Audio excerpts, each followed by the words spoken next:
Good morning and welcome. I'm Martin Copenhaver, president of Andover Newton Theological School. We're really so terribly grateful that all of you are here, and particularly grateful to Attorney General Healey for her presence here. We look forward to your words. We had just an incredible day yesterday. We heard from Mayor Walsh, as well as law enforcement officials, pastors, organizers, victims of gun violence, and all with a passionate concern for this issue. And it was quite a day. And we're grateful that you're here as a part of this. Attorney General Healey has had her office since January, and I love the description of the Attorney General's office as the people's law firm, representing the people of Massachusetts. And of the many concerns that you have lifted up and are committed to, so many, but I know gun violence is an important issue for you, and we're grateful for your commitment. When the shootings occurred at Mother Emanuel and Charleston, the Attorney General spoke at an interfaith service at the historic Charles Street AME Church, and I commend her words to you, which you can read on her website. And also, I know that you have well, I'm sure we'll hear maybe something about that, but a 3-point plan for addressing gun violence, and I'm very heartened by that as well. Also, if I could just say in a personal way, as a basketball fan, that you were the captain of the Harvard women's basketball team, and I know that our own Greg Mobley, a professor of Old Testament, his son was captain of the Yale basketball team last year. So as a seminary president, I'm thinking fundraising possibilities here. A little one-on-one would be a great. I think people would pay real money for that. So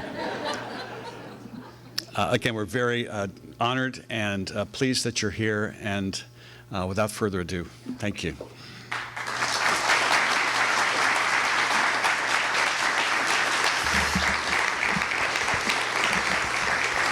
Well, thank you so much. And to be clear, nobody's going to want to see me play basketball.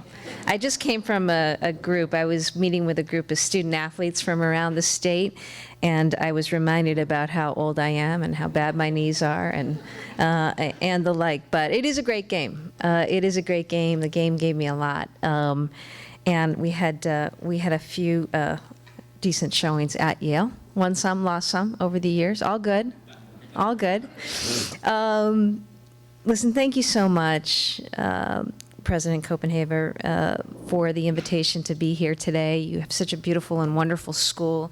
I appreciate that, and also appreciate Reverend Washington's efforts in putting this together, Jennifer Craig, and all at the Andover Theological Seminary. It just really is terrific. I was so impressed. I got a copy of the agenda a few days ago, and I saw all the terrific panels and presentations, and I wish that I would have had the opportunity to avail myself of all of that yesterday and today. But the good news is there are a lot of people that work in the People's Law Firm, so we've had the benefit of being able to listen and participate, and we really, really appreciate it. I want to give a special shout out to my friend and your friend, very proud alum, Reverend Jeffrey Brown. How great is he? I know he got honored last night. Awesome. It's great. It's great. And we've worked together. I continue to work together. I've had an opportunity, and my teams have had an opportunity to work with so many of you and start conversations with so many of you. And for that, I'm grateful. Many of you, as I look around the room, I know I came to know over the course of the last couple of years. And it was really something to be able to spend time with you to talk about issues of violence. I learned a lot. We continue to learn. And when I think about this issue, It's a top priority for our office, and we want to do everything we can to address and end violence in all forms, especially gun violence in our communities. But I was looking at the program, and I thought that the title was really powerful, Subverting the Gospel of Guns, right? So I'm no theologian, I'm just a lawyer. But when I think of the gospel, I was raised in a Catholic tradition. I think about the gospel as the words that speak to us about how to take care for and how to care for one another. I mean, that's really what, to me, I took from the gospel readings. And that's really powerful. You think about the gospel and what it's supposed to instruct and shed light on. And that's why I think the discussion about guns is such a profoundly moral issue. There are legal ramifications, and I look at the legal discussion as sort of part of the tools to address what fundamentally is a moral issue. And you think about what, to my mind, the gospel instructs. It's about this notion that we're to be about caring for other people. And that's why it matters that all of us care about this issue. Even if we don't live it or breathe it day to day in maybe our neighborhood or on our streets, it is an issue that it's incumbent upon all of us in this state and across the country to care about as a moral matter. I also think it's interesting that it's the title includes the word subvert. That's a really powerful word. You think about to subvert something, to destabilize, to shake it up, to unsettle, right? This is exactly what we need to do. It's exactly what we need to do. You think about the shootings that occur every day in America. You think about certainly Mother Emanuel. You think about the Marines gathered at the recruiting center in Chattanooga. You think about students and teachers more recently at a community college in Oregon. You think about the fact, and this is truly staggering, the number of toddlers, I mean, it doesn't get more vulnerable than that. And I think 43, I think alone this year, have either been injured or killed through gun violence. 43 toddlers, 43 in this country. And what the public probably doesn't realize, I mean, I think we need to talk about that to show you how insane this is and how out of control this is. I serve and work alongside so many wonderful folks in law enforcement, many of whom you've heard from today. That's more. 43 is more than the number of members of law enforcement who have been shot and killed this year. More toddlers than police officers. So it is a moral issue. It's also an issue I know some have likened to, and it is a public health crisis. It is akin to things like infectious diseases. There's a great TED Talk on that I commend to you. The good news about some of that is that, look, we created this, right? We created this, which also means we got the power to fix it.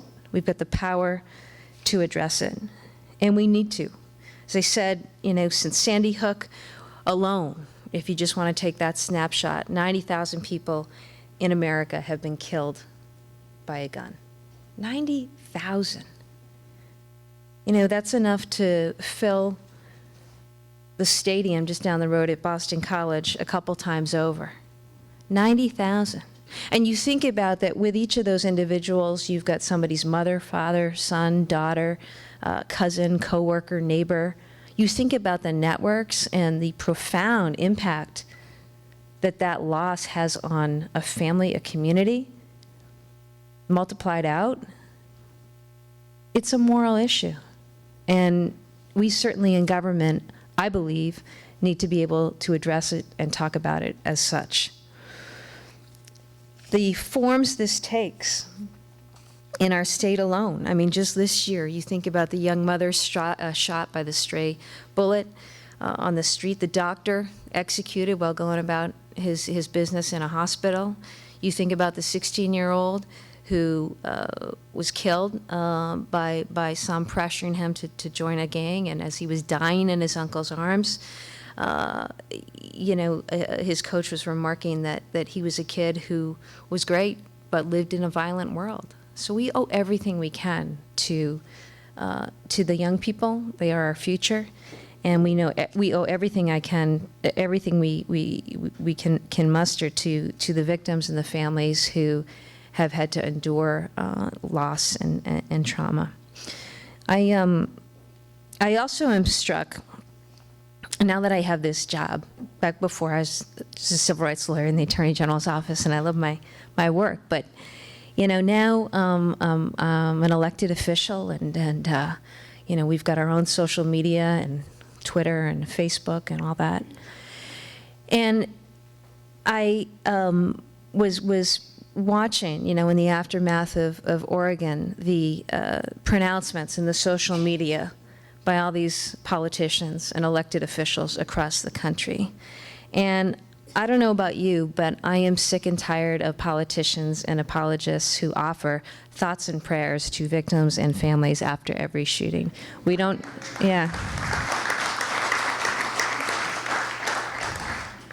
There's a time and a place for thoughts and prayers, absolutely. But what we really need is action. And we need action by those motivated by the courage of their convictions, or we need more what we need is people who have convictions and have courage in office. And part of getting them that courage and that conviction is you guys out there every day, the clergy, your communities, and the faith communities, everyday lay people, continuing to press on this and continuing to make the moral case for action. We're in a state in Massachusetts where we see violence. I grew up just over the border, though, in New Hampshire. How easy is it to get guns in New Hampshire? I'm always struck when I just drive an hour north to go visit my folks, and there's everything there from fireworks to the pawn shops to tattoo parlors to guns. And having sat with so many folks whose sons and daughters come into receipt of illegal guns, you recognize how easy it is. And until and unless, in my view, we have a federal solution, we're not going to be where we want to be on this. So we got to press here at the state level and do everything we can. But we also need to continue to press so hard at the federal level, because I truly believe that that's where we need to be. So I think you got my basic message, which is gun violence is a moral issue, and we got ourselves into it, and we can get ourselves out of it, and we will, because this is about the kind of state we want to have, the kind of country we want to have, the kind of future we want to build for our young people. That every neighborhood is a place where you can go to school, raise a family, start a business, live, right? And I firmly believe that everybody in Massachusetts is entitled to no less than that. No less than that. And it shouldn't matter if you live on Brush Hill Road in Milton or Blue Hill Avenue in Mattapan, right? Everybody should be afforded and accorded the equal opportunity for a healthy life for them and for their family.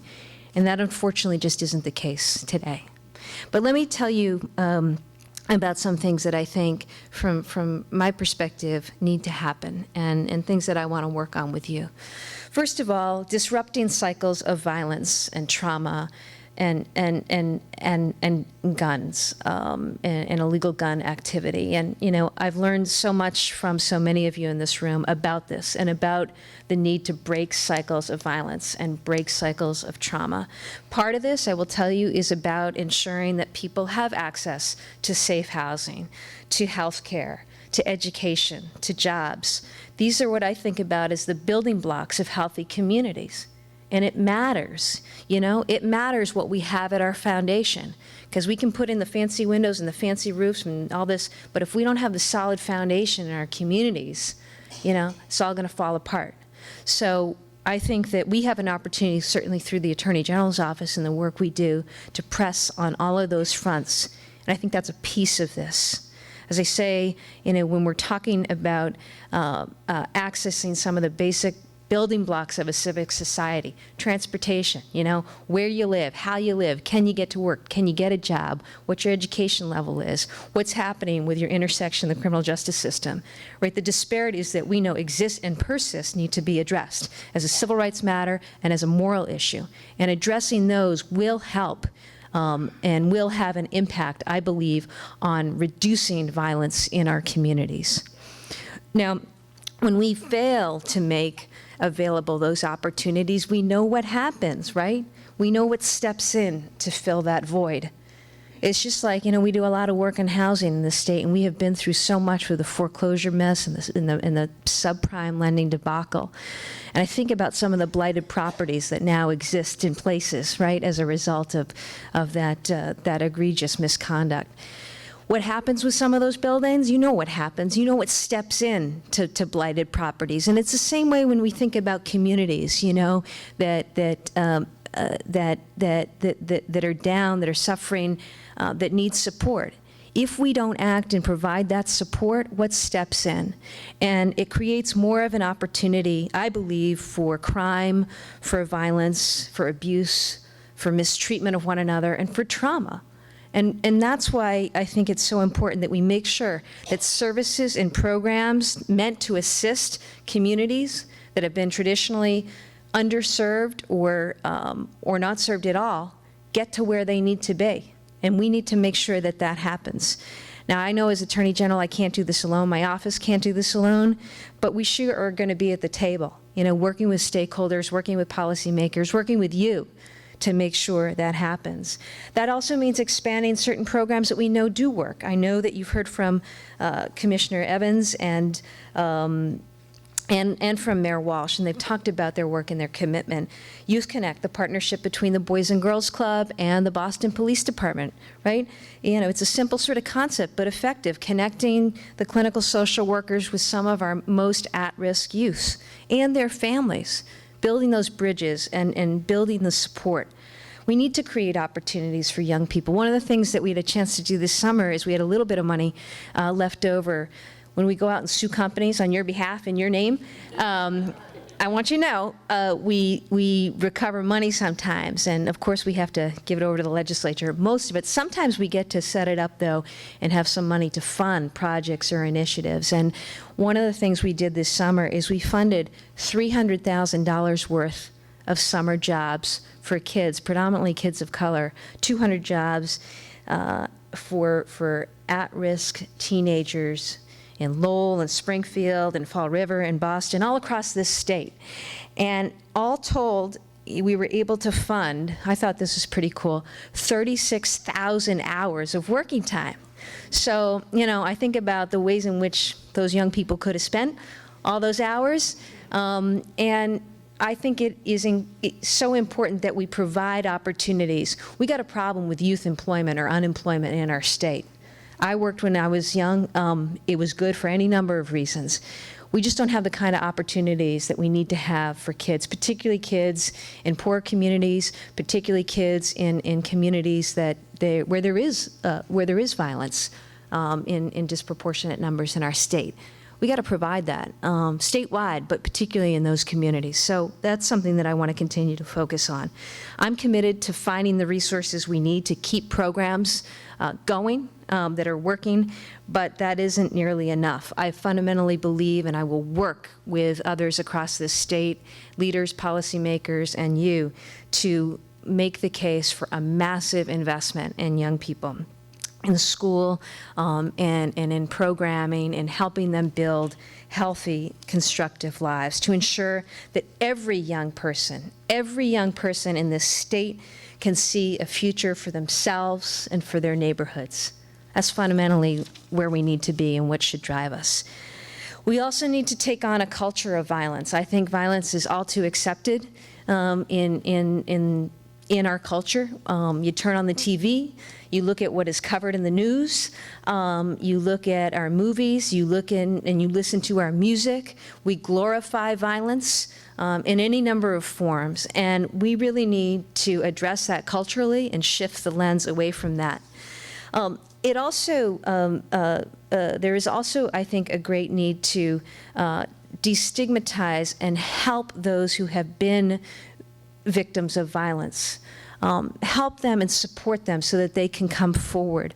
You know, having spent time at places like Casa Myrna, for example, meeting with young teenage mothers, all of whom were the victims of relationship violence and were at Casa Myrna to escape that. You know, to hear them tell me stories of the relationship violence that they experienced, that they saw their sisters experience, that they saw their mothers experience, that they saw their cousins experience, that they're starting to see their younger sisters experience, right? We got a problem. You know, we cannot allow that to persist, this general sort of acceptance, or at least feeling that this is just the way it is. This is our lot in life. This is how it's got to be. That's just not so.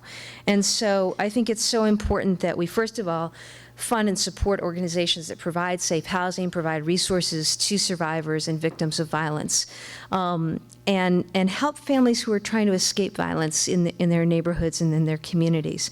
I think about a program called Lipstick, too. I had an opportunity to do some lipstick training. Some of you have been trained at lipstick, right? It's great because I love the focus, too, about, you know, talking directly to women and helping, particularly young women, not become participants in this culture of violence.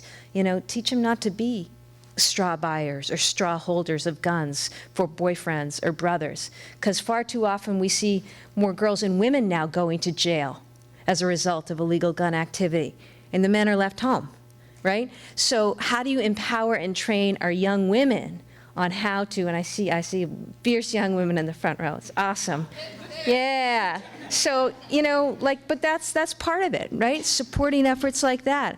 When I think about Tina Cherry's work, right, and what's happening over at the Louis D. Brown Institute for Peace, right? This is where we got to be and things we got to support. And so many of you are involved in efforts galvanizing folks in your communities to take this on. Again, I don't pretend to have all the answers, but I sure will provide the support and the partnership. And our team stands ready to work with all of you.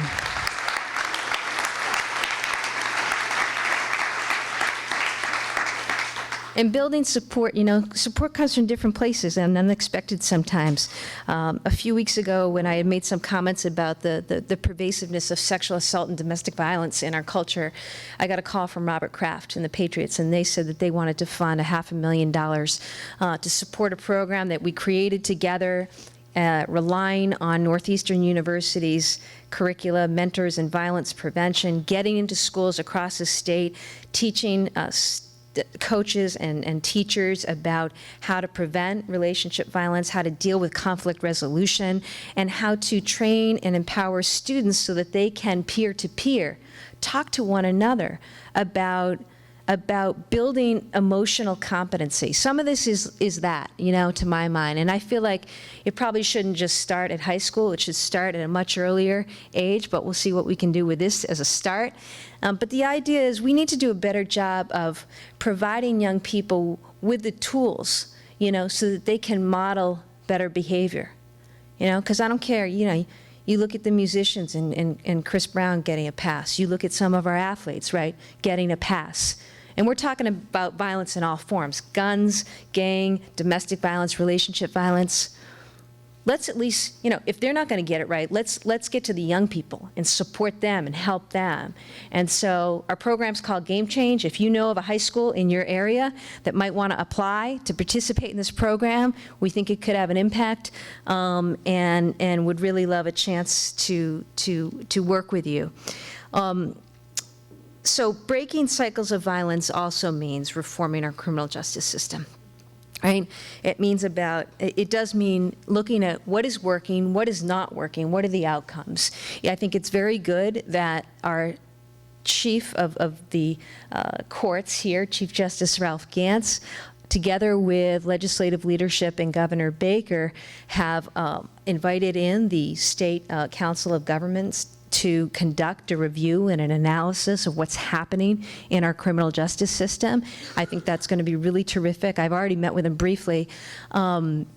the folks from the council, and I want to learn more, and I hope that really does do a lot to advance what needs to happen in terms of criminal justice reform, to make changes that will both help those who are incarcerated get to a place where they're more successful upon reentry, so we break recidivism, but more importantly, keep people out of the system, right? Keep people out, especially young people out. So, a few things that I've been vocal about lately, I'll just share with you. They're small, but they're pieces of this. Ending, for example, the automatic suspension of driver's licenses for those convicted of non-driving offenses. I listened, where was it? I was at actually Mothers for Justice and Equality. Actually, we brought all the kids together and had a visit not too long ago. And one of the mentors in that program was speaking, because I said, what do you guys see in your communities? Where do you need help? We're the people's law firm. That means you too. So he put up his hand, and he said that he was 21 or 22. He had just come out of getting off of probation. He was incarcerated before that for a marijuana offense at age 17. Now, here he is volunteering at that program. It's a terrific program that supports, I know you heard from Mona Lisa yesterday. But here he is volunteering, and he wants a job. But the job he used to have back at the mall required him to drive. But he can't afford the $600, $700, $800 to get his driver's license back, right? So that means he's not able to go and do that job. He also said he wasn't able to take his grandmother for medical appointments. He wasn't able to be there to take his younger brothers and sisters, to practice or pick them up from school. These things get in the way of not only his success in reentry and reintegration, but they get in the way of our success. So it's a simple example of some of the many barriers that exist, and where and a reason why we need to do everything we can to promote and support reentry opportunities for people. That also means working with those who are incarcerated to get them the counseling, to get them the job skills training, to get them the health and wellness opportunities that they need. People are hurting. I sat with women incarcerated over at the Suffolk County House of Correction a little while back. Every one of those women, every single one of them had been, because I went around, I sat at the small tables with them and talked. They had all been victims of violence. Sexual violence, child abuse, domestic violence. They had all then turned to drugs and alcohol as a coping mechanism, right? Is it any wonder we see them years later in our jails? So this is the scene, and it's not limited to women. We know that the majority of folks who are involved in our criminal justice system have addiction issues, have mental health issues, sometimes both. And to me, if we're going to be serious about reducing violence in all forms, we've got to not only not be afraid to talk about trauma and violence, but we got to do everything we can to break those cycles of trauma and violence in our communities and in our neighborhoods. You have my commitment on that. I'll also tell you what you have my commitment on. I was really glad to see some action yesterday. We got really upset. You talk about wanting to help people be successful upon reentry, and that also means, what are you doing to allow them to connect with family or loved ones while they are incarcerated? One of the things that gets in the way is the fact that they are charged outrageous fees to use the telephone, right? I mean, we heard from a woman, she took a second job just so that she could pay the extra $200, $300 a month that it was costing her to talk to her loved one in jail, right? Because those rates, just so you know, folks, they're 20 to 30 times what you and I pay for picking up the phone, hundreds of dollars a month. Does that get in the way of successful reentry? Does that get in the way of keeping families together and building or sustaining a supportive network so that when people get out, they're not just left on their own? Of course it does. So we wrote to the Federal Communications Agency and asked them to address this. And it was great yesterday, announced by a vote of 2-1, they are going to address it. They're taking it up, and hopefully we'll get rid of those fees. The other thing we need to get rid of. Yeah. The other thing that was happening, of course, with those fees is that those fees were being used to fund a lot of the programs in our jails. Now, we want to support those programs, right? And we want those programs funded. I just don't want them funded on the backs of families that are already hard up and hard out on these issues. That's what we need to change. So you're clapping here, but you got to take your claps and your positions too to legislators and policymakers so that that funding can exist in a different form, right? Because we want those programs and we need to support the work that sheriffs who want to be innovative, are doing. So I'm counting on you to help us make that case. I spoke a little bit about the need to expand mental health and substance abuse treatment and invest in alternatives to incarceration as a way to keep families together, particularly young people. And we must reform sentencing, as I said, here in Massachusetts by ending the kinds of sentences and the kinds of mandatory minimums that keep people behind bars for too long and simply remove the flexibility that we need to focus on long-term outcomes, right? This is about, as Chief Justice Gantz said the other day, driving down rates of incarceration, driving down rates of recidivism. We need to do both. We can do both. You have my commitment on that. Now, let me talk a little bit about what I think we can do with some of the tools in our office on some of the gun issues, too, okay? I want you to know, first off, that we have a group of folks. We just got started here at the end of January, but one of the things we put together early on was an Attorney General's office working group on issues of gun violence. And today I'm pleased, you probably have met Kim West. She's chief of our criminal bureau. She's here today and heading up that effort. And Rich Johnson, our chief legal counsel, is also here today. And Mike Firestone is here today from our office, and the good Reverend Willie Bodrick is here today, who preaches on the weekends but practices with us during the course of the week. And we got a lot of folks, okay? I just want you to know that. I've got my insurance folks looking at it, my consumer protection folks, our health law folks, and our criminal law folks, all focused on what are the things that we can do as an office, as your office, to get at some of these issues. Now, last week, we joined with other states in a case. We actually had joined with them a while back, but we won a significant victory in federal court. In the Second Circuit out in New York, we joined with other states in supporting efforts to fight back attempts to get rid of some of the laws that were passed with regard to the possession of assault guns and large capacity magazines. In the aftermath of Sandy Hook, there was some legislation passed that banned assault guns and large capacity magazines, and it was of course challenged, but I want you to know that Massachusetts joined in the fight to stand up to that challenge, and we won last week before the Second Circuit. So that was good. That was good, and we can anticipate that this is the kind of case that may make its way to the Supreme Court, and I just want you to know that we will continue to argue and take the position that these kinds of bans are exactly what we need, that they don't violate the Second Amendment because of an argument that, because the argument that we would use is that, government, we have an essential and a compelling interest in stopping the devastation of these, particularly these large-scale shootings. And so we've been successful. We'll look to be successful in the road ahead. It's a long road, but I just want you to know we'll be there every step of the way because the argument is absolutely clear to me. We've also had success in defending some of the challenges to some of our own state laws. In particular, earlier this year, there was a challenge to the aspect of the new state law that gave police chiefs the ability to decide whether or not somebody was suitable to be able to purchase a gun. That was challenged. I want you to know the Attorney General's office successfully defended that law. And there are other challenges brewing with respect to aspects of that new legislation, relatively new legislation, and we will continue to do that.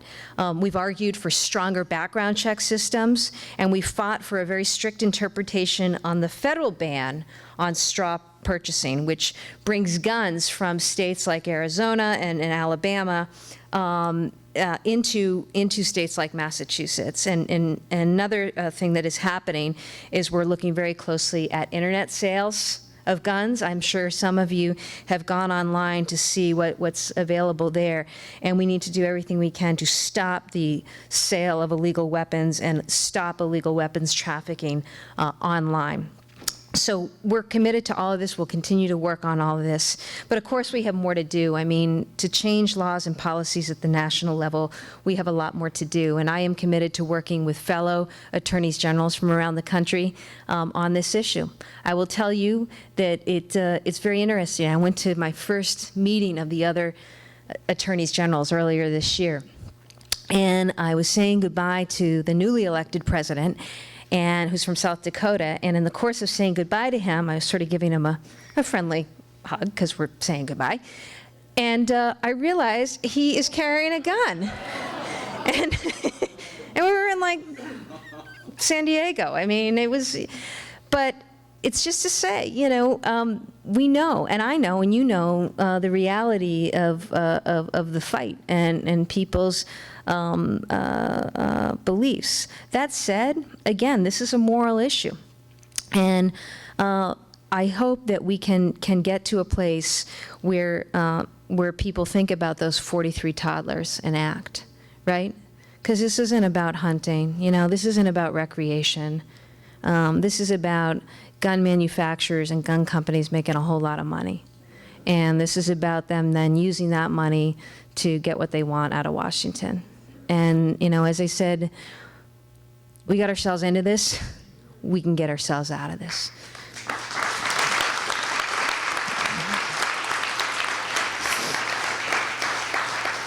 One of the things that people may have been surprised to realize lately is that, you know, and I know this from a lawyer's perspective, there are any number of ways in which we hold companies liable for things, right? Companies make a car that kills people, or, you know, they make a pill that causes serious harm to people.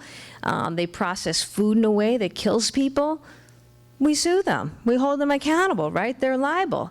Well, there's one group that doesn't have to worry about that. They sleep well at night, their executives. Those are the gun makers and manufacturers and dealers, because they are specifically carved out. They have immunity, if you can believe it, from negligence suits, which is sort of mind-boggling to me in the sense that they are actually in the business of producing something that is by definition lethal, right? I mean, it's one thing if you're making a car, it's supposed to work and, you know, you're not supposed to kill people, but you're making a gun. But they've enjoyed this special immunity. We need to end that protection. We need to end that protection.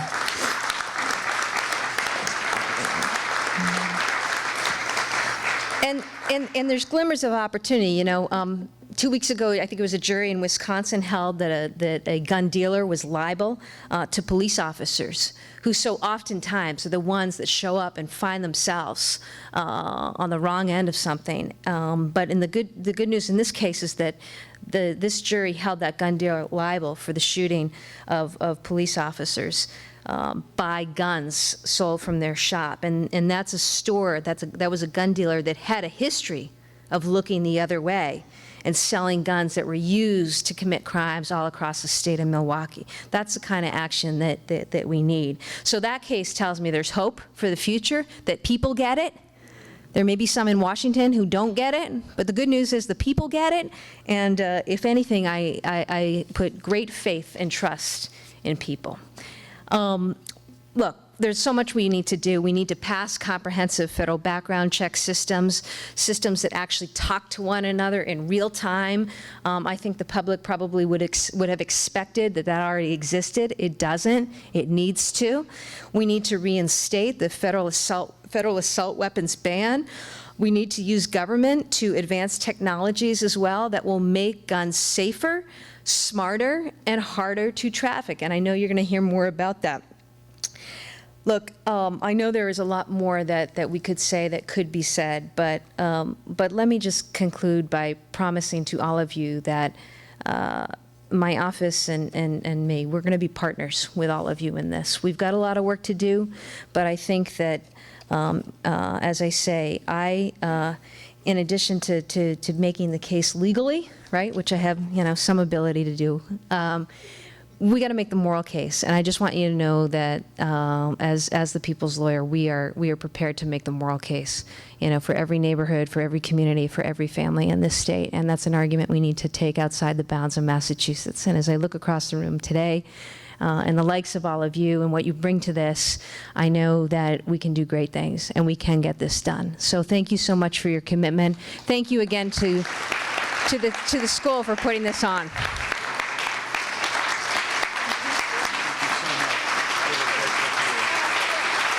One brief word, and if you can